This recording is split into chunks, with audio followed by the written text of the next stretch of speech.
Oke, udah ya rekam. Kita akan mulai perkuliahannya. Bismillahirrahmanirrahim. Assalamualaikum warahmatullahi wabarakatuh. Waalaikumsalam. Oke, minggu ini adalah materi terakhir, materi mengenai manajemen file. Nah, sebenarnya manajemen file di sini sebenarnya nggak beda jauh dengan array sebenarnya. Bedanya kalau array itu disimpan di memori, sedangkan file itu disimpan di hard disk, di memori sekunder. Jadi saya harusnya tidak terlalu, secara sintaknya tidak akan terlalu jauh beda, itu pendefinisiannya. Nah, oke, kita lanjut aja, langsung masuk ke materinya. Oke, di sini mana nih?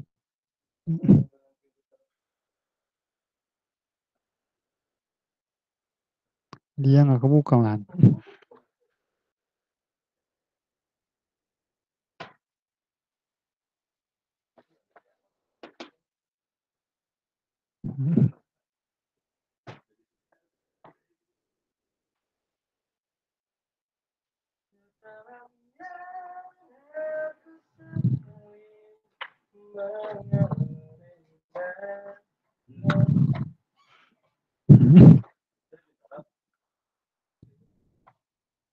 Nah, muncul ya kalian?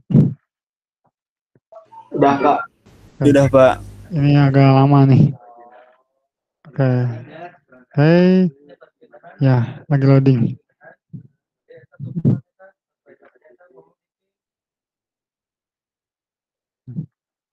Hey, oke.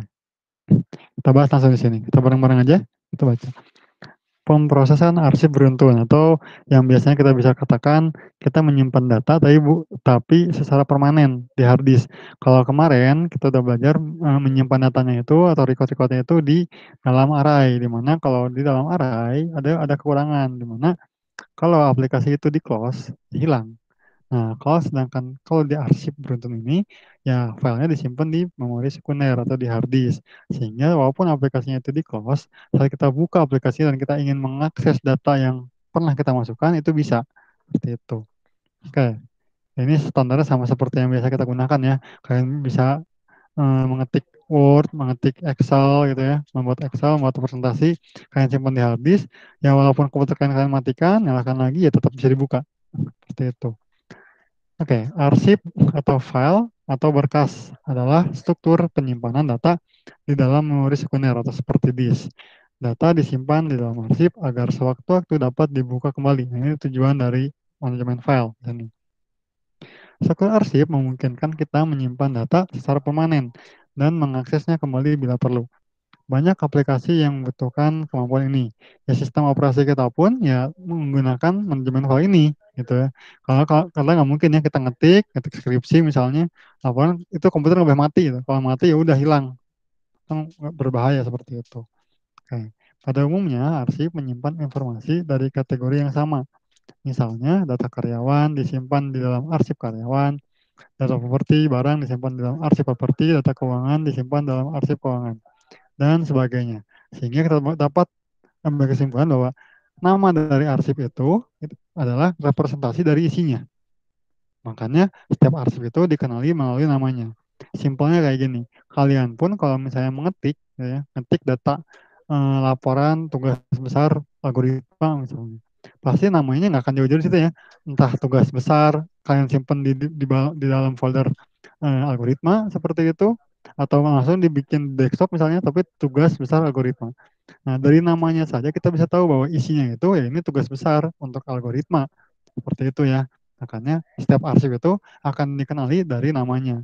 Gitu. Kalau kita bilang arsip mahasiswa, berarti isinya itu nama-nama mahasiswa. Arsip nilai mahasiswa, berarti isinya adalah arsip nilai mahasiswa. Seperti itu. Nah, setiap item data yang direkam di dalam arsip disebut rekaman atau record. Nah, semua rekaman di dalam arsip diorganisasikan penyimpanannya dan pengaksesannya rekaman di dalam arsip bergantung kepada metode pengorganisasiannya. Ada dua cara mengorganisasi file, yaitu yang pertama beruntun, sekuensial, dan acak. Jadi kalau beruntun itu sama seperti kemarin ya, agar pencarian sekuensial, dia akan mencari atau menyimpan datanya itu dari data pertama sampai ke akhir, dan data yang baru itu akan disimpan di akhir, setelah terakhir. Nah, kalau yang sifatnya pengorganisasian secara acak, ini kita bisa mengaksesnya secara langsung atau direct seperti itu. Ya, ini yang dikembangkan pada sistem operasi kita. Ya, kita juga nggak akan mungkin untuk mengakses data semester 5, kita harus membuka dulu data-data di file semester 1, semester 2, semester 3. Nah, mungkin seperti itu. Makanya yang digunakan sistem operasi adalah sistemnya random, acak direct access. Nah, terus lagi, arsip beruntun menyimpan rekaman secara beruntun tadi ya. Jadi rekaman yang satu sesudah rekaman yang lain. Untuk mengakses datanya pun ya sama. Kita harus mengakses dari rekaman pertama sampai rekaman yang diinginkan. Kalau rekamannya ada di urutan kelima, ya kita tetap membaca dari urutan pertama, kedua, ketiga, keempat, kelima. Seperti itu. Makanya pengaksesan arsip jenis ini itu akan sangat lambat. Khususnya bila arsipnya itu berukuran besar. Namun, arsip beruntun ini sangat mudah untuk dibuat dan juga sangat mudah untuk dipelihara atau di-maintain. Nah, kalau pada arsip acak, ini rekaman diakses secara langsung atau direct. Jadi perlu mulai dari awal. Jadi kalau kita mau mengakses rekaman kelima, ya kita langsung aja masuk ke rekaman kelima tanpa harus melalui rekaman pertama, kedua, ketiga seperti itu. Nah, keuntungannya ya pengaksesan datanya individual, dia lebih cepat dari arsip beruntun. Tetapi arsip acak ini lebih sulit untuk dibuat dan juga dipelihara. Dari kedua cara pengorganisasian itu tentu saja pengorganisasian secara beruntun adalah metode yang paling sederhana, paling gampang. Nah, makanya di sini untuk algoritma dasar di sini kita akan membahas tentang arsip beruntun seperti itu. Arsip beruntun adalah sekumpulan rekaman bertipe sama yang diakses secara beruntun dari mulai dari rekaman pertama sampai rekaman yang tujuh atau sampai dengan rekaman terakhir. Nah, di sini dilihat bahwa arsip beruntun di sini adalah sekumpulan rekaman bertipe sama. Artinya sama gini, sama seperti array. Kalau kita array kita definisikan dia sebagai integer, berarti record-record yang bisa ditampung oleh array tersebut adalah record-record yang bertipe data integer. Nah, begitu juga dengan arsip. Nah, ini tidak berjauh beda nih antara arsip dan array. Ya sama-sama dia hanya bisa menyimpan tipe data yang sama gitu ya. Array pun seperti itu, arsip pun seperti itu. Bedanya hanya array itu disimpan di RAM, arsip itu disimpan di hard disk. Itu aja sebenarnya. Seperti ini ya. Ini bisa dibaca lagi aja. Nah, akan terlihat itu bedanya di sini nih. Pendeklarasian arsip di dalam algoritma.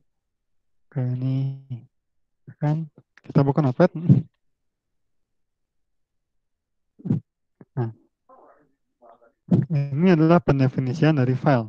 Jadi di area kamus itu arsip lalu file of tipe rekamannya. Bisa seperti ini. Misalnya kita punya kamus, ini adalah arsip, ini file of tipe rekaman, maaf, of integer. Ini contohnya. Berarti kita tahu bahwa dia adalah arsip ini adalah variabel yang akan menampung sebuah file bertipe integer. Nah, kalau array kan seperti ini ya. Kalau kita definisikan array nih, arsip array indeks 1 sampai dengan 100 misalnya of integer. Bedanya seperti ini kan. Jadi kalau di sini arsip yang didefinisikan sebagai file dan arsip yang didefinisikan sebagai array ini bedanya di sini. Jadi file of integer berarti dia arsip di sini dia merupakan file yang menampung integer. Nah, integer kalau arsip yang array di sini berarti dia adalah array yang menampung integer sebanyak 100 elemen. Nah, perbedaan ya. Kalau di arsip kita tidak definisikan atau kita tidak memesan dulu nih si kotaknya. Tapi kalau misalnya di array kita simpan dulu, kita harus apa ya kasarnya meminta dulu nih, meminta komputer untuk mengalokasikan kotak kosong untuk kita masukkan nilainya. Contoh seperti ini. Arsip array 1 sampai 100. Berarti kita meminta kotak kosong sebanyak 100 elemen yang dapat kita masukkan nilai integer. Kalau di arsip itu tidak definisi kita tidak mendefinisikan kotaknya seperti itu. Kenapa ya? Karena tergantung dari kapasitas harddisknya, gitu kan? Kalau harddisknya besar ya kita bisa menampung data yang besar. Harddisknya kecil ya kita bisa menampungnya datanya kecil. Kalau RAM kenapa harus dipesan dulu? Karena kita tahu bahwa RAM ini ya banyak tugasnya ya. Kalau misalnya komputer udahan bisa saja dia dipakai dulu sama yang lain. Makanya kita minta dulu. Ya kalau misalnya RAM-nya masih kosong gitu ya, kita bisa kok nyimpen lebih dari 100. Namun saat kita program pertama jalan, ya kita tampung dulu nih, kita minta dulu nih 100 elemen yang kosong gitu. Nah, begitu juga kalau untuk dibuat sebagai tipe bentukan, seperti ini, rumus, jadinya tipe, misalnya tipenya adalah arsipnya, tipe arsip, nama tipe arsipnya misalnya apa ya, misalnya mahasiswa, dia adalah file of, bisa dilihat seperti ini nih. File mahasiswa adalah file of mahasiswa, di mana mahasiswa ini adalah record ya, seperti ini contohnya. Mahasiswa, dia adalah record. Ini isinya apa aja ya, ada NIM, ada nama, dan sebagainya. Jadi pendefinisian salah ya, intinya mahasiswa ini adalah record. Di sini tipe file mahasiswa, file of mahasiswa. Berarti di sini kita tahu bahwa dia adalah file yang menampung record-record dari mahasiswa. Seperti ini. Kalau di array kan sama aja gini ya. Sehingga di sininya arsip adalah file mahasiswa. Array kan sama aja ya. Jadi tipenya tipe apanya array of array 1 sampai 100 of mahasiswa. Di sininya arsip adalah array mahasiswa. Seperti ini. Itu dia adalah array mahasiswa contohnya. Array 1 sampai 100 of mahasiswa. Seperti ini. Lalu di sini kan arsip adalah array mahasiswa. Ini bedanya untuk file dan arsip dari maaf, dari untuk file dan pendefinisian array. Jadi tidak jauh beda. Bedanya di sini. Makanya untuk yang lainnya pun nggak akan jauh beda kok sebenarnya. Nah, seperti ini. Tipe data rekaman ya bisa apapun ya. Bisa integer, bisa real, char, boolean, atau apapun di sini. Nah, namun ada yang berbeda. Kalau untuk array biasanya seperti ini ya. Kalau array kita kita mau menginputkan arraynya. Kita kan read, misalnya di sini arsip indeks keberapa. Seperti ini kan. Kalau kita mau menginputkan nilai ke dalam arraynya. Kalau kita mau mengakses atau hanya membacanya, kita tinggal bikin arsip indeks keberapa. Ini right. Arsip ke satu. Seperti ini. Ini untuk array. Tapi kalau untuk arsip, nah dia ada yang namanya library function. Itu dia di sini. Kita baca dulu ya. Jadi kita mendefinisikan sebuah instruksi baku untuk pemrosesan arsipnya. Instruksi baku ini dinyatakan sebagai fungsi. Nah, fungsi pustaka tersebut diasumsikan sudah tersedia sehingga kita dapat langsung memakainya. Kita hanya perlu mengetahui perwarupa prototipe fungsi pustaka tersebut agar kita mengetahui cara memanggilnya, termasuk parameter yang dilewatkannya. Nah, ini walaupun kalian mau pakai PHP, mau pakai apapun bahasa pemrogramannya, pasti ada beberapa fungsi untuk manajemen file. Nah, biasanya ada yang namanya open, fwrite, close. Jadi fwrite, sama close. Jadi kita gini, file tersebut kita buka. File tersebut apakah mau hanya dibaca atau mau kita tulis ulang. Biasanya gini ya, kalau kalian buka file yang sama di komputer jaringan, kalian buka nih, yang satu bisa punya hak akses untuk nulis. Kita bisa akses dimanapun. Tapi yang komputernya lagi, yang kedua baru membuka, dia akan punya aksesnya hanya read. Nah, itu kan open, setelah dibuka filenya, apakah kita mau memberi akses untuk menulis? Kalau menulis otomatis pasti bisa baca. Tapi kalau membaca tidak akan bisa menulis. Kan seperti itu ya. Nah, setelah itu close. Jadi untuk arsip ini, kita buka dulu arsipnya, open, lalu kita bisa berikan apakah arsip tersebut mau dibaca atau mau ditulis. Terus ini bisa untuk perubahan ataupun untuk arsip baru ya. Itu close. Jadi ada open, misalnya kita membaca nih. Kalau misalnya dimana kalau kita mau memasukkan datanya ke dalam arsip, itu kan seperti ini ya. Nah, open arsip mahasiswa di sini, open mahasiswa, lalu evaluate kan mahasiswanya, lalu close mahasiswa. Dimana kalau untuk array cukup seperti ini.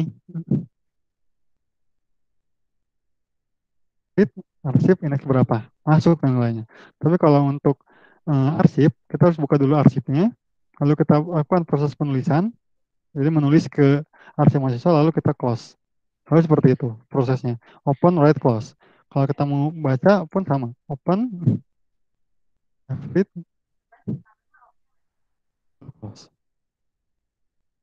Itu seperti itu. Jadi kita nggak bisa seperti ini. Open, write, lalu di sininya read. Itu nggak bisa seperti itu. Jadi kalau udah di open untuk ditulis ya udah. Kalau kita tulis berarti otomatis pasti bisa dibaca. Tapi kalau kita read ini tidak akan bisa untuk nulis. Seperti ini ya. Ada fungsi pustaka untuk pengolahan arsipnya. Nanti akan dibahas lebih jauh. Pengolahan arsip beruntun. Nah, ini yang pertama kita membuat arsipnya nih. Arsip hanya akan dapat diproses jika sudah terdefinisi isinya. Jadi arsip ini dapat kita olah, dapat kita edit, dapat kita cari, dapat kita urutkan contohnya jika datanya sudah ada. Seperti itu. Kalau array, kalaupun arraynya belum kebuka, ya kita tetap bisa diakses ya untuk mengurutkan atau pencarian. Ya walaupun kosong ya, kayak waktu minggu lalu mungkin atau minggu lalu kalian nggak masuk ya. Minggu lalu itu arahnya masih kosong. Tapi kita urutkan bisa, kita cari bisa. Tapi kalau untuk arsip, arsipnya belum ada, kita urutkan dia akan langsung false close. Makanya arsip hanya dapat diproses jika sudah terdefinisi isinya. Sehingga yang pertama itu ya kita isi arsipnya. Tentu saja arsip ini peruntukannya menggunakan fwrite. Kodenya 2 kalau di algoritma. Jadi gini. Jadi langkah pertama dalam membuat arsip adalah menyiapkan arsip untuk perekaman. Menggunakan perintah open lalu kodenya 2. Langkah kedua adalah membaca data yang akan direkam, misalnya baca dari perintah masukan. Jadi kita buka dulu arsipnya, lalu kita inputkan dari inputkan perintah masukan ya, baik itu mouse ataupun keyboard gitu ya. Barulah kemudian dituliskan ke dalam arsip yang perintah fwrite. Nah, jika sebuah arsip sudah selesai, isi arsip tersebut ditutup dengan perintah close. Contohnya seperti ini. Ini standar ya, ada bill, ini ada file of integer, berarti ini arsip untuk bilangan bulat. Lalu n di sini untuk mendefinisikan banyaknya bilangan bulat yang ingin kita masukkan. I integer adalah pencacah perulangannya. X adalah pokok bilangan bulat yang dibaca dari piranti masukan. Nah, ini harusnya bill bukan I ya, tapi X di sini. Maaf. Algoritmanya. Oke. Open bill 2. Open arsip bill 2. Artinya arsip ini dibuka untuk perekaman. Lalu baca N-nya. Baca jumlah bilangan bulat yang ingin kita masukkan. For I sama dengan 1 sampai dengan N-nya. Lakukan, baca X, lalu X di sini akan tuliskan fwrite bill, X. Berarti X ini akan dimasukkan ke dalam variabel bill, di mana variabel bill ini adalah arsip untuk integer. Setelah ditulis, ya tulis close. Kalau udah beres for-nya, kita close. Ini salah satu untuk membuat arsip. Nah, ini nanti akan dibahas di prakteknya. Nah, membaca arsip beruntun pun sama. Kita gunakan perulangan nih. Nah, bedanya dengan array. Kalau array kan kita tahu ya berapa panjang arraynya, berapa nya. Apa sih itu banyak elemen arraynya sehingga bisa digunakan for. Nah, tapi untuk arsip ini beda. Kita tidak akan mengetahui kapan arsip itu berakhir. Karena kan mungkin aja arsip itu ditambah lagi, ditambah lagi, tambah lagi. Sehingga nggak tentu. Mungkin hari ini kita tambahkan 3, tapi kemudian kita tambahkan lagi 4. Sehingga kan M-nya itu 4 ya. Padahal kan sebenarnya bukan 4 M terakhir tuh. Dia adalah panjang arsipnya adalah 4 ditambah 3, 7. Nah, sehingga karena kita tidak mengetahui akhir dari filenya, kita akan menggunakan perulangan while. Nah, contohnya gini. Di sini build file of integer sama ya. N integer ada banyaknya bilangan bulat. X integer. Ini N sebenarnya nggak begitu diperlukan ya. Nah, algoritmanya open bill, 1. Di sini kalau tulisan 1, berarti dia arsip bill ini kita buka untuk dibaca saja ya. Nah, selama not EOV, EOV itu end of file. Ini kan salah satu fungsi juga nih, fungsi yang ada di Pascal-nya. While not end of file dari bill, di sini arsip bill, maka lakukan fread bill x. Jadi kita akan baca bilangan, lalu tuliskan, dia masukkan ke dalam variabel x. Setelah berikutnya, tuliskan x-nya. Jadi tetap untuk menulis ataupun membaca kita butuh variabel yang membantunya. Itu baik itu variabel biasa ataupun variabel recordnya ya. And while kalau udah beres, lalu close. Seperti itu. Nah, ini bisa kalian cobain. Nanti kalau udah dapat materinya ya, hitung kelulusan, mencari NIM, dia akan cari. Oke, ini record. Nah, yang penting berikutnya adalah nih, konversi notasi algoritmik ke Pascal. Ini kalau kita lihat, kamus tipe nama tipe arsip, file of tipe rekaman, arsip. Nah, ini untuk kamus datanya di algoritma. Kalau kita ubah ke bahasa Pascal, seperti ini, tipe nama tipe arsipnya apa, file of tipe rekaman, sama ya, arsip, nama tipe arsip, sama aja. Mahasiswa yang merupakan record, seperti ini, kalau kita ubah, ini seperti ini, ke bahasa Pascal. Jadi rek mahasiswa, data mahasiswa ini untuk rekaman, untuk record ya. Tapi kalau untuk arsip ya, arsip mahasiswa ini, tiga bentukannya. File of data mahasiswa, arsip mahasiswa. Ini untuk arsip dengan bulat. Jadi ada rekaman, ada arsip. Jadi direkam dulu ke I, lalu kita masukkan ke arsip. Ini pun sama. Kita rekam dulu ke rek mahasiswa, setelah itu masukkan ke arsip.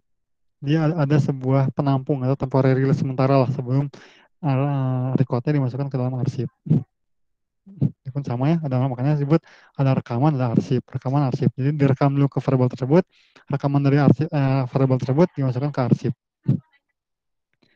Nah ini untuk open MHS, satu ini berarti untuk dibaca ya. Nah kalau untuk dibaca berarti seperti ini. Masukkan atau science MHS, nah, ini merupakan variabel. Nah MHS dot ini adalah filenya. Jadi kita masukkan mahasiswa dot ini dimasukkan ke dalam variabel MHS, di mana variabel MHS ini kita hanya lakukan untuk dibaca. Nah, beda untuk kalau yang arsipnya algoritmanya dua. Kalau dua di sini berarti kita masukkan arsip bilangan dot rect di sini ke dalam variabel bil, kita lakukan untuk penulisan, rewrite, seperti itu. Nah, berikutnya kalau kita mau tulis, kalau kita hanya baca ya tinggal read mahasiswa berarti di sini mahasiswa mahasiswa ini rekamannya. Jadi kalau kita baca pun berarti kita dari arsip dilempar ke variabel rekamannya. Nah, kalau nulis dari rekaman, dari rekaman dimasukkan ke dalam arsipnya, sama aja MHS, rek mahasiswa. Kita tahu bahwa ini tuliskan ke dalam arsip mahasiswa MHS ini maaf, itu nilai-nilai pada rek mahasiswa, di mana di sini variabel rek mahasiswa ini adalah record. Ini bedanya ya sama aja. Kalau arsip kalau ini bukan record berarti kan yang ini ya. Cek variabel. Berarti masukkan ke sini lalu inputkan ke dalam arsipnya. Nah, kalau ini si variabel temporary-nya yang akan dimasukkan ke arsip dia berupa record. Berarti kan sebenarnya seperti ini. Ini akan dibahas seperti itu. Ini untuk close sama aja. Nah, di contoh, saya akan mencontohkan ada 3 di sini. Prosedur rekam data mahasiswa, prosedur mencetak data mahasiswa, dan prosedur mencari data mahasiswa. Ini contohnya. Nah, namun kemarin itu banyak yang bertanya, walaupun nanya by PM ya, walaupun saya sudah sounding, nanyanya di grup ya, tapi tetap aja ada yang nanyanya by PM. Jadi nanya by PM itu bagaimana sih mekanisme ujiannya, atau misalnya, Pak, kalau saya hanya menggunakan alias saja bagaimana, lalu presentasinya bagaimana, gitu ya. Nah, di sini ada beberapa yang akan saya contohkan, yang kira-kira kalau di ujian tuh bisa bagus lah gitu ya, kalau di ujian kan. Oke, ini juga ada di program yang akan saya presentasikan. Oke, kita masuk dulu ke eh, aplikasinya. Nah, di sini, ini adalah arsip. Ini saya tidak akan tuliskan ulang lagi ya. Kenapa saya tidak akan tuliskan ulang? Karena ini ada banyak nih. Ada sekitar 373 line. Jadi kalau kita tulis ulang, kita program ulang dari awal, ini akan panjang. Saya akan jelaskan saja di sini. Jadi nanti kalau kalian mau coba di rumah, kalian bisa play pause ya. Nah, saya akan pelan-pelan sebelum menjelaskan. Oke, di sini saya akan contohnya akan membuat sebuah arsip untuk nilai mahasiswa. Seperti ini. Nah, untuk record mahasiswa di sini. Nah, di sini fungsionalitasnya apa aja sih yang akan saya tampilkan? Nah, di sini fungsionalitas yang akan saya tampilkan di sini ada yang untuk memasukkan data mahasiswa, untuk menambah data mahasiswa, untuk melihat data mahasiswa, untuk mengurutkan datanya, untuk mencari data berdasarkan NIM contohnya, atau untuk mengubah data indeks nilainya. Jadi kita nyari dulu data mahasiswanya, ketemu, kita bisa rubah indeksnya. Jadi di sini kita pertama kalau arsipnya belum ada, berarti kita harus menekan nomor 1 untuk memasukkan data mahasiswa. Nah, kalau arsipnya udah ada, kita tidak akan mungkin boleh menekan angka 1. Kenapa? Dia akan jadi seperti array, dia akan reset. Nah, berikutnya adalah harus ditambahkan. Jadi kita arsip yang baru nih ada 3 record misalnya, kita menambahkan nih record keempat. Nah, berarti pilih menu 2. Kalau full ke nomor 1 lagi, record yang sebelumnya itu akan hilang. Seperti ini program utamanya. Ini akan bahas satu persatu ya. Oke, kita menuju ke atas. Oke, ini paling atas. Kita akan buat namanya arsip beruntun programnya. Ini standar UCRT. Kita buat pertama adalah tipe data untuk recordnya. Tipe data recordnya kita akan buat dengan nama data mahasiswa atau data MHS. Dia merupakan record yang berisi NIM, nama, kode MK, SKS, dan indeks. Ini tipe datanya. Lalu ada namanya arsip nilai. Nah, ini adalah filenya atau arsipnya. Dia adalah file of data mahasiswa. Seperti ini. Nah, di sini untuk tipe bentukan untuk pengurusan data. Karena kalaupun ini nggak ada, kalau kita mau manajemen arsip ya ini udah bisa. Tanpa ada ini ya. Cukup sampai di sini saja udah bisa nih. Lalu masukkan ke variabel cool di sini. Itu adalah arsip nilai. Jadi dia itu mengarah kepada file untuk record. Jadi kayak gini. Kalau dulu kan namanya array of record ya. Nah, ini adalah file of record. Seperti itu. Ada menu. Ini variabel utamanya ini ya. Ini tipe data bentukan untuk array, di mana digunakan untuk pengurutan data. Di sini arsip, ini hanya arsip itu hanya seperti ini. Ini untuk pengolahan arsipnya hanya cukup seperti ini. Ini udah bisa mengolah arsip. Kenapa Pak butuh untuk pengurutan kok harus pakai array? Nanti akan dibahas. Oke. Ini untuk pencarian, saya gunakan cari NIM dan cari kode MK. Nah, ini untuk sama juga untuk pengurutannya kita gunakan array, lalu ada n di sini untuk jumlah array-nya. Oke. Ini menu yang pertama untuk menambah data mahasiswa. Nah, ini ya, ini dari prosedur sampai n. Jadi bisa di-pause di sini. Prosedur rekam data mahasiswa. Di sini kita gunakan parameter input output var cool arsip nilai seperti ini. Nah, ada variabelnya. Di sini kuliah mahasiswa, dia adalah data mahasiswa dari code-nya. Ini untuk jadi sebelum kita masukkan ke dalam arsip, kita rekam dulu nih. Rekam di mana? Di variabel kuliah MHS. Lalu ada I di sini. Dan biasanya kalau di array ya untuk indeks ya, menentukan indeks. Ini pun sama untuk menentukan indeks, tapi tidak akan berpengaruh atau tidak akan masuk juga ke arsipnya. Ini untuk membantu kita menginputkan mahasiswa keberapa sih, seperti itu. Nah, kita masuk ke program utamanya. Jadi rekam data. Pertama kita buka dulu nih. Kita buka file mahasiswa.txt. Nah, file ini nggak harus ada dulu ya. Jadi kita bisa gini ya, mahasiswa misalnya mahasiswa misalnya kalian pengen saya pengen eksis nih. Misalnya mahasiswa tegar misalnya gini. Boleh aja, nggak jadi masalah. Ini kita masukkan .txt di sini. Boleh. Mahasiswa.txt di sini. Nah, di sini saat kita membukanya, di sini kita lakukan untuk ditulis. Ini. Nah, berikutnya I sama dengan 1. Nah, kita asumsikan kita tuliskan nih. Masukkan nomor induk mahasiswa ke I. Itu kita masukkan kuliah mahasiswa.nim. Ini masih rekaman ya, masih record. Gunakan perulangan nih, jadi kita bisa bisa menambahkan lagi. Di sini boleh pakai for, boleh pakai while ya. Kalau pakai for berarti kan kita definisikan nih, mau berapa arsip yang mau kita tambahkan, mau 3 nih, berarti kan for i 1 sampai dengan 3, masukkan arsipnya. Nah, ini saya gunakan while, di mana kalau NIM yang kita masukkan ini tidak sama dengan 9999, maka kita tambahkan juga nih. Kita bisa masukkan nama mahasiswanya siapa, masuk I, kodenya mata kuliah, SKS-nya berapa untuk mata kuliah tersebut, lalu indeksnya. Nah, ini semua udah langsung masuk ke arsip, tapi disimpan dulu ke dalam temporary-nya, yaitu rekaman arsipnya. Nah, rekaman arsipnya itu kuliah MHS di sini. Nah, berikutnya barulah tuliskan ke dalam arsip, yaitu write kuliah mahasiswa. Berarti kita akan masukkan record-record yang ada di kuliah MHS ke dalam arsip kul. Seperti itu. Ini sama ya, write standar. Nah, berikutnya untuk I plus 1, lalu tuliskan lagi di sini. Ini untuk menghentikan perulangan atau kita melanjutkan perulangannya.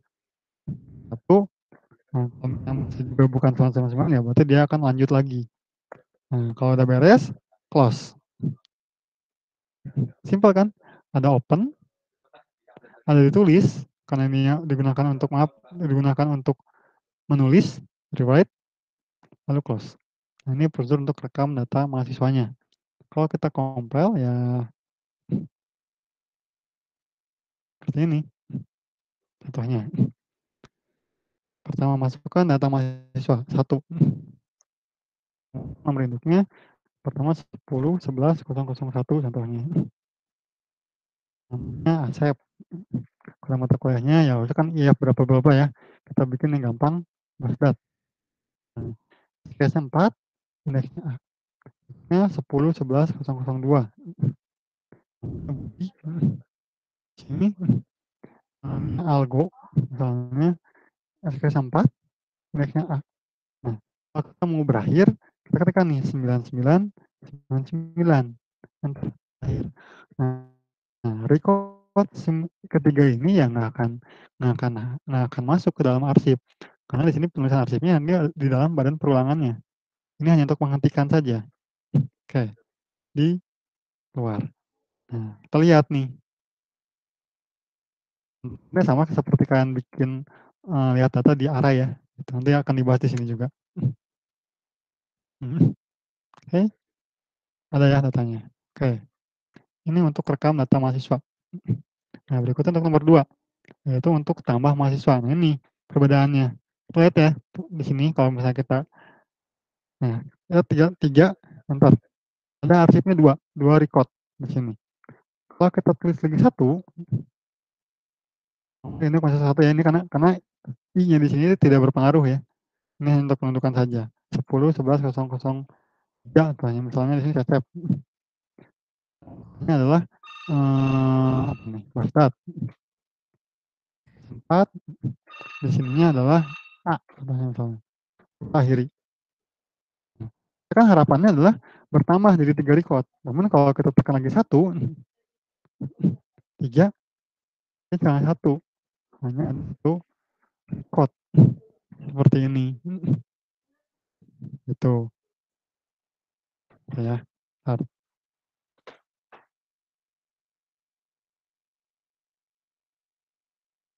Oke. Jadi kalau pas ini ya hilang. Nah, berikutnya kan harus ditambah nih. Kalau kita tambah, misalnya kita punya 1 ya, 10, 11, 002, di sininya tadi berapa dat, ini SKS-nya adalah 4, ininya A, 9. Sampai kita lihat, terus dia bertambah. Bagaimana pengolahannya? Nah, di sini kalau ingin seperti itu, maka tidak bisa kita melakukan yang hanya untuk merekam saja. Jadi kita harus melakukan yang namanya penambahan di mana arsip sebelumnya itu disimpan dulu ke file temporary. Nah, nanti pas diolah file temporary-nya itu dimasukkan lagi ke dalam arsip yang seutuhnya. Kita baca dulu di sini nih. Di sini tambah data mahasiswa. Ada parameternya input output, kul asal di sini contohnya. Ya, ini variabel kuliah ya, kul, yaitu arsip dari nilai. Ini kuliah MAS adalah data mahasiswa, ini adalah rekamannya, gitu ya. Kul temporary, ini pun sama, arsip nilai, dia adalah filenya. Jadi kita bikin 2 variabel untuk filenya, karena kita harus memasukkan dulu nih, si data yang sebelumnya ada, dimasukkan ke dalam temporary. Nah, berikutnya, kita buka dulu kul asal, berarti yang mahasiswa.txt ya. Data kita masukkan, kita reset, berarti dia untuk dibaca. Jadi kalau misalnya ada 2 record, berarti kita masukkan nih di sini. Kul asal di sini berisi record dari mahasiswa TXT yang jumlahnya 2 record. Berikutnya kita buka dulu juga kul temporary, di mana namanya mahasiswa underscore temporary.txt. Ini kan filenya semua belum ada ya. Gitu. Kita lakukan untuk penulisan. Seperti itu. Nah, berikutnya di sini kita copy record-record yang ada di mahasiswa, kita copy ke dalam record-record di kuliah temporary. Di sini tuliskan di sini. While not end of file LOV di sini dari kul asal, berarti sini ya. Jadi sampai akhir dari kuliah asal di sini, lakukan apa? Kita baca dulu kul asalnya adalah kuliah MHS. Lalu tuliskan semuanya ke kul temporary, kuliah mahasiswa. Nah, di sini yang harus di-close dulu adalah kul asalnya. Nah, kul temporary jangan dulu di-close. Karena kalau kita di-close ya sama aja akhirnya, sama saja seperti ini. Ya akhirnya hilang juga. Jadi kita udah masukkan ke kul temporary. Berikutnya lakukan hal yang sama di sini. Ini sama persis dengan yang di atas filenya. Di mana di sini tapi di sini dituliskannya bukan ke kul asal tapi ke kul temporary, kuliah mahasiswa.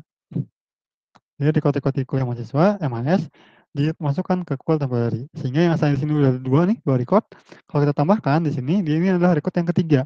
Setelah itu barulah di-close di sini. Yang di-close adalah kuliah temporary. Jadi di kuliah temporary dia ada 3 record akhirnya.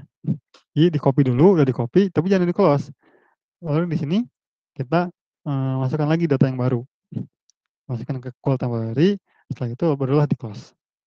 Nah, setelah itu buka lagi nih. Berarti kan ini dua-duanya udah ke-close ya. Kul asal dan kul temporary udah ke-close. Kita buka lagi filenya. Kita buka kul asalnya tetap sama, mahasiswa.txt. Berarti kan di sini kul asal di sini tetap ada 2 record. Nah, assign masukkan ke kul temporary, mahasiswa temporary. Nah, di sini hanya untuk dibaca. Seperti itu. Nah, while not end of file kul temporary. Nah, ini beda lagi sekarang. Kalau di sini yang end of file-nya dari kul temporary. Nah, kita baca kul temporary ke dalam record kuliah MHS. Nah, setelah itu hasil di sini dituliskan ke kul asal. Sehingga yang saya 3 record walaupun di sininya udah ada 2 record gitu ya. Tapi karena di sini rewrite, tulis ulang kan rewrite, tulis ulang. Dia akan reset. Pas reset ya ini write kul asal kuliah MHS. Karena di sini udah ada 3 record ya masuk sini 3. Jadi gambarannya seperti kita tuh bertambah ya, padahal sebenarnya di sini ada proses penghapusan dulu nih. Penghapusan asal di mana dimasukin ke temporary, di situ barulah dimasukin lagi ke kuliah asal. Ini contohnya seperti ini. Nah, yuk lanjut dulu ya. Lalu close dulu semuanya. Close kul temporary dan kul asal. Contohnya seperti kalau kalian bikin file Word seperti itu atau Excel, kalian sadar nggak sih kalau kalian buka filenya seperti itu ya, itu akan muncul yang di hidden ada logo dolar, dolar underscore nama file yang sama. Nah itu kan temporary-nya ya. Jadi sebenarnya itu di-copy dulu ke dalam temporary, diolah di situ, setelah itu masukkan lagi ke data yang awalnya. Pas Ctrl S ya, masuk kembali ke file asal. Jadi sehingga kita berasumsi bahwa oh ini udah berhasil diedit ya, berhasil ditambah ya. Yang halamannya 5 asalnya kita edit jadi 6, pas di-save 6. Nah, padahal proses di belakangnya itu kita masukkan dulu ke dalam variable temporary. Nah, itu pun sama ya kalau di Word seperti itu ya ada variable temporary. Gambarannya seperti itu. Karena di sini untuk menambah data atau ini ya seperti itu. Kita masukkan dulu ke dalam variable temporary. Ya, berikutnya adalah untuk membacanya. Ya, ini standar ya. Tinggal dibuka aja, tinggal kita buka di sini mahasiswa.txt cool untuk dibaca. Ini tinggal lakukan yang sama untuk perulangan standar ya. Tapi karena kita tidak mengetahui end of file-nya, akhir atau panjang recordnya, ya kita tinggal tuliskan end of file dari cool. Tuliskan kuliah MHS.nim. Jadi beda sama array ya. Kalau array kan kuliah MHS indeks keberapa .nim. Kuliah MHS indeks keberapa .nama. Nah ini tidak perlu karena kan dia membaca record pertama sampai record terakhir. Sehingga pas kita tuliskan pun ini dari record pertama dituliskan, record kedua dituliskan, record ketiga dituliskan. Seperti itu. Ini untuk nomor 3 untuk membaca rekaman data mahasiswanya. Seperti itu.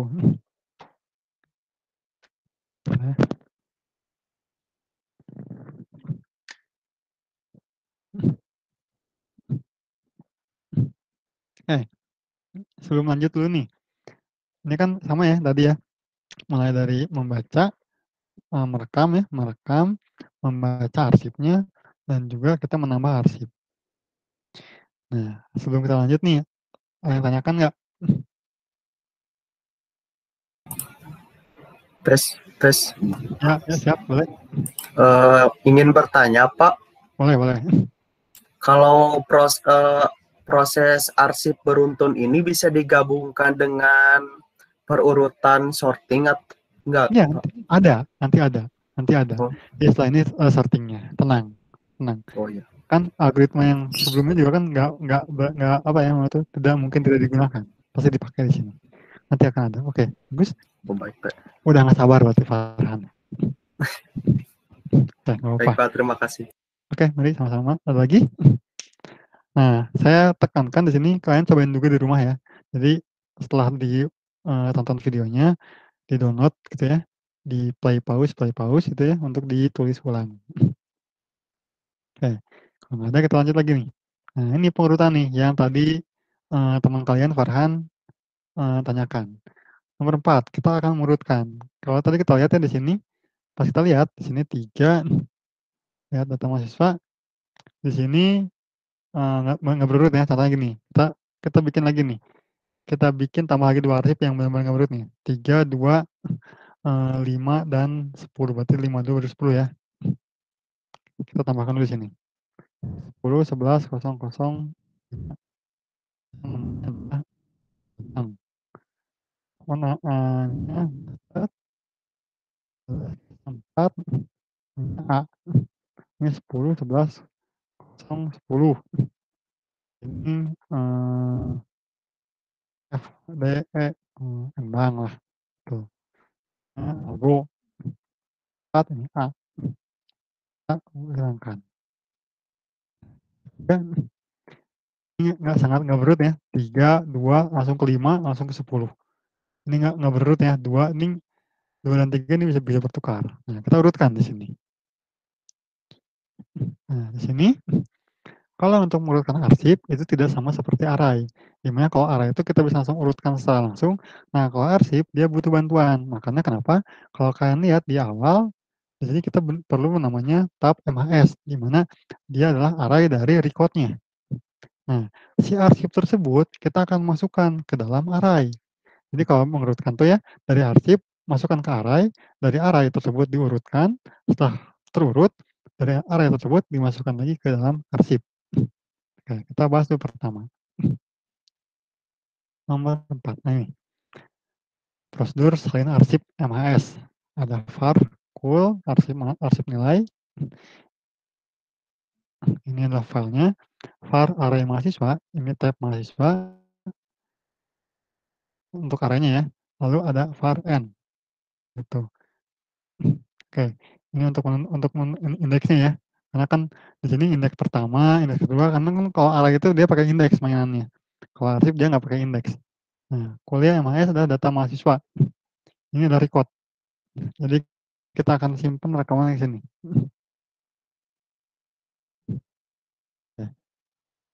Kita masuk ke sini. Kita pertama adalah kita buka dulu arsip mahasiswa, kita masukkan ke dalam variabel cool untuk dibaca. Ini n-nya sama 0. Kita gunakan while karena kita tidak tahu panjang dari arsipnya. While selama bukan dari akhir dari filenya, end of file, dari Kool, maka lakukan, kita baca di sini. Kita baca kuliah di sini, masukkan ke dalam record kuliah mahasiswa, MHS. Itu N+1. Berarti kan ini N1 ya. Nah, array MHS ke N. Itu kan apa? Adalah kuliah. Jadi record untuk array MHS, di mana tab MHS ini adalah record-nya ya. Record dari array of record dari data mahasiswa.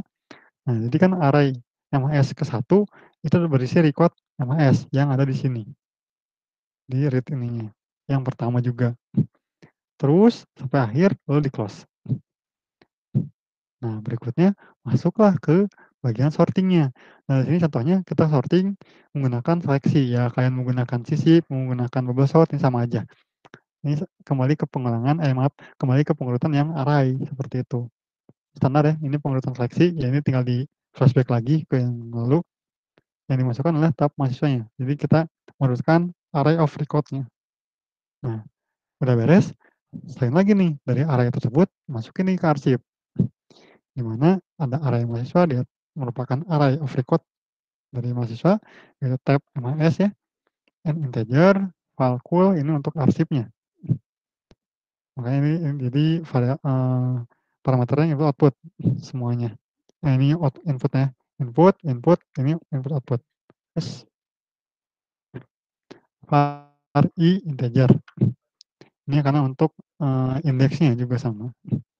Nah, kita tuliskan di sini, masukkan indeks, masukkan file mahasiswa.txt ke dalam variabel cool. Kita tuliskan, kita lakukan untuk penulisan di sini.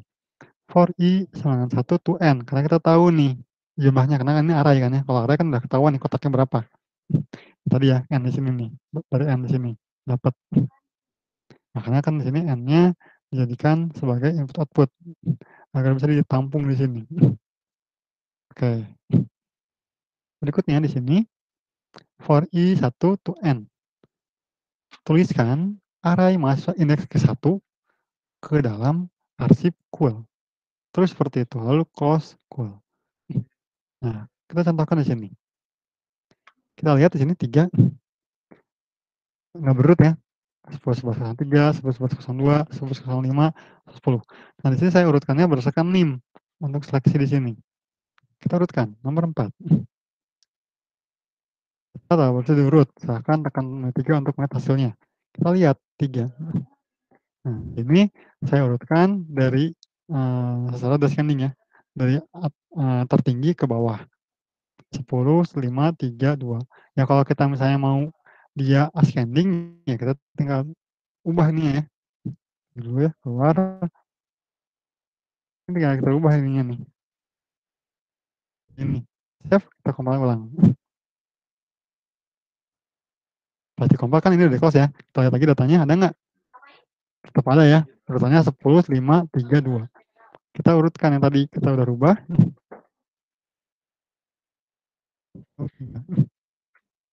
Ubah 2, 3, 5, 10. Itu. Ini pengurutan. Itu ya. Jadi kalau pengurutan di arsip itu tidak bisa langsung diurutkan menggunakan algoritma yang kemarin. Tapi tentu saja kita harus butuh bantuan array. Jadi arsip tersebut masukkan ke dalam array, arraynya diurutkan, lalu array tersebut dimasukkan lagi ke dalam arsipnya. Seperti itu. Nah, berikutnya adalah pencarian. Nah, makanya kenapa saya bilang saya contohkan ini yang benar-benar semua materi dari awal sampai akhir itu ada. Seperti itu ya. Walaupun ini untuk pemrograman modularan saya menggunakan semuanya prosedur gitu ya. Oke. Nomor 5, kita akan mencari data mahasiswa. Nah, di sini kita tahu bahwa ini kan arsip beruntun ya. Sehingga kita pasti tentu saja akan menggunakan metode pencarian sekuensial. Gitu, kita tidak menggunakan pencarian bagi 2 di sini. Oke. Prosedur cari data mahasiswa. var, cool, arsip nilai, cari NIM, integer. Kuliah MHS, data MHS. Standar ya. Ini cool, arsip nilai, ini arsip file dari data mahasiswanya. Kita cari NIM. Kita inputkan NIM-nya. Karena kan kita mencari nih, kita mencari NIM-nya yang sesuai dengan arsip. Ini record-nya, data mahasiswa. Ini rekamannya ya. Oke, pertama kita masukkan dulu, kita open arsip mahasiswa.txt, kita masukkan ke variabel queue, digunakan untuk dibaca, seperti itu. Write line data mahasiswa cari NIM, NIM berapa, tuliskan. Nah, di sini adalah algoritma pencariannya. Ya, sebenarnya gampang ya, tinggal digunakan if di sini, while not and of file cool. Kita bandingkan, kita baca cool, masukkan ke dalam record kuliah MHS. Kita lihat nih, jika kuliah MHS.nim sama dengan cari NIM-nya, maka ya udah dimunculkanlah namanya. Hanya seperti ini aja, gitu. Nggak ada else-nya ya di sini, karena else nanti ada di bawah nanti, bukan dari sini. Oke. Jadi kalau misalnya ketemu ya munculkan, kalau enggak ya bisa else di sini pun bisa kok di else di sini. Else di sini bisa.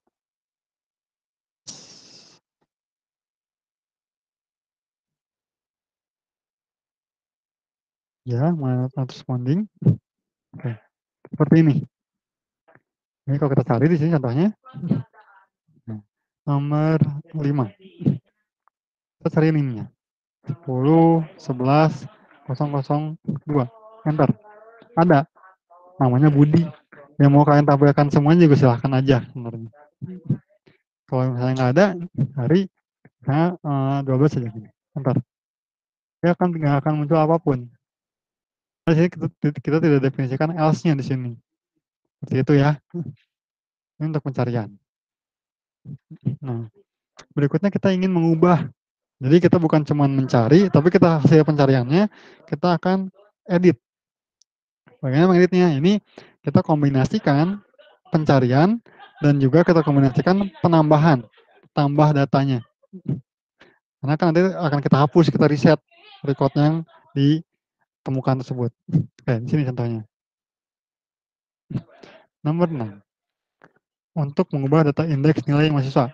Di sini namanya ubah indeks mahasiswa, ada var kual arsip nilai, cari NIM dan cari kode MK. Jadi di sini saya tidak hanya mencari NIM-nya tapi mencari juga kode MK-nya.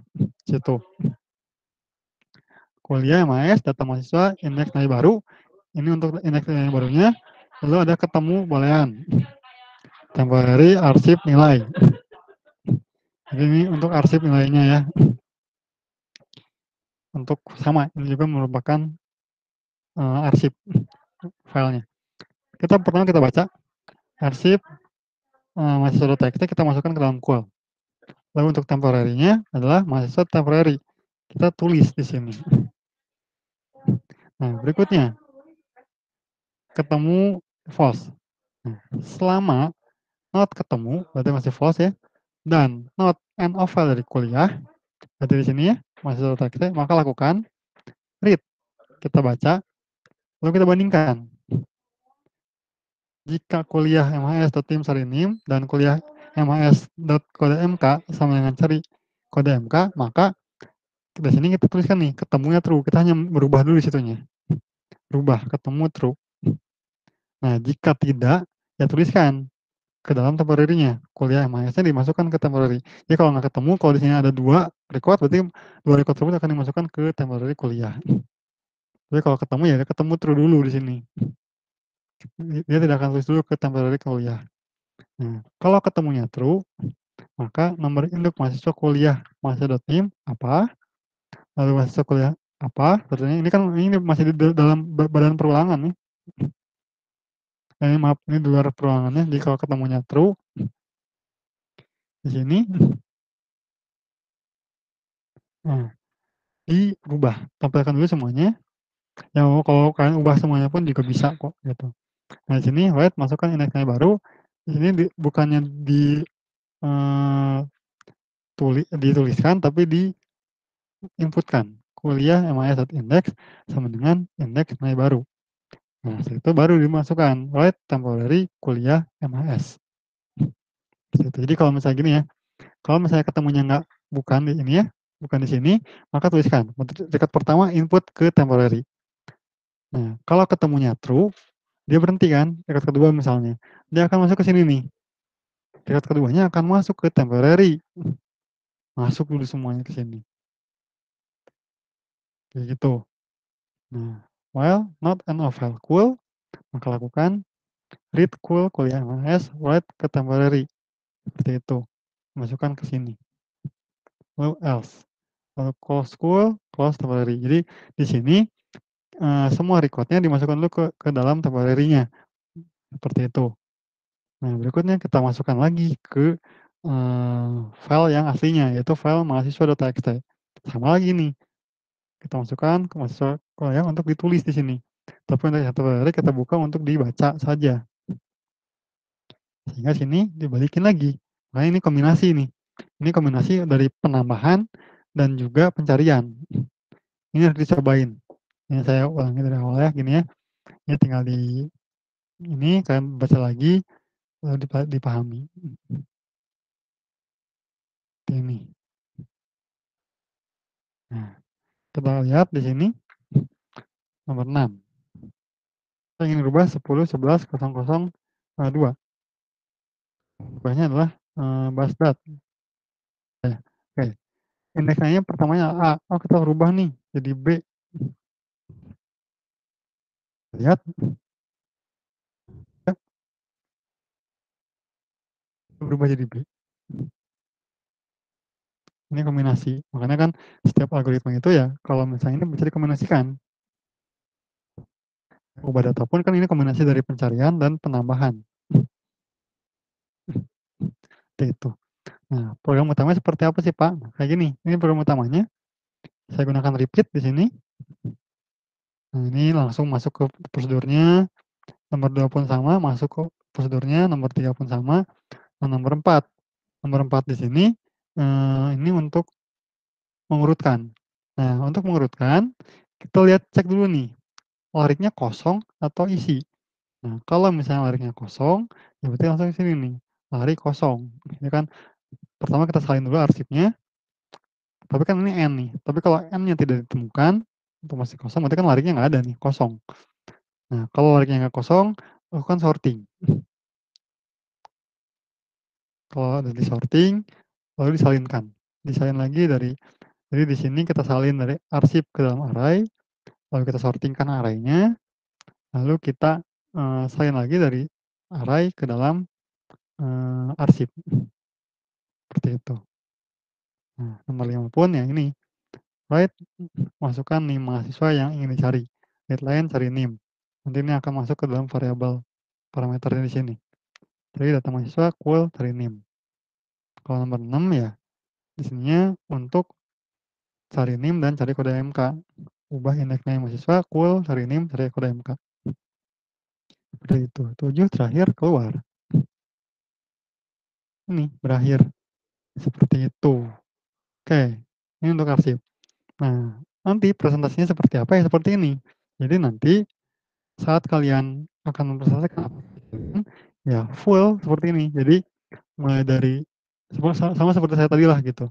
Jadi dijelaskan step by step-nya seperti itu. Lalu dicek nih di programnya benar nggak seperti itu jadinya. Oh iya Pak betul. Nah itu yang tepat. Jadi nanti pas di tugas besarnya dipresentasikan ya presentasikannya seperti itu. Gitu ya. Jadi kalau ada yang nanya tugas besar seperti apa presentasinya ya seperti ini. Karena saya gunakan lengkap. Dan ini juga yang akan mendapatkan nilai terbaik. Kenapa ya? Semua fungsionalitasnya ada. Gitu. Jadi kalau misalnya, Pak saya nggak pakai file Pak, pakai array boleh nggak Pak? Ya boleh-boleh aja. Cuman nilainya nggak akan maksimal. Dan itu pun juga kan saya harus lihat algoritmanya tepat nggak, gitu. Itu ya. Oke, berakhir pertemuannya. Ada yang tanyakan?